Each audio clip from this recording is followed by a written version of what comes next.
Një tjetër situatë alarmante është raportuar nga banorët e vijës së dytë bregdetare në qytetin e Durrësit, ku me vetëm një natë reshje shiu, uji ndotur nga ujërat e zeza ka përmbytur rrugët dhe oborret e banesave. Pamjet vijnë nga kjo zonë që tregojnë realitet të dhimbshëm, rrugë të mbuluara me ujëra të zeza, aromë rëndë dhe shtëpi të bllokuara, ku banorët nuk mund të hyjnë.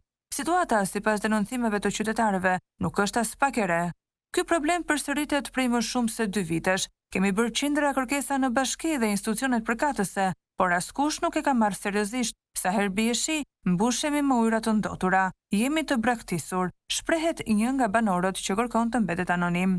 Ai drejton një pyetje të drejtë për drejtë kryetares së Bashkisë së Durrësit, ku ka qenë gjithë këtë kohë, apo del vetëm për fushata për të kërkuar votat tona. Me zgjedhjet që afrohen më 11 maj, banorët thonë se nuk ndihen të përfaqësuar nga askush dhe nuk shohin asnjë përpjekje konkrete për të zgjidhur problemet që i kanë izoluar çdo ditë më shumë.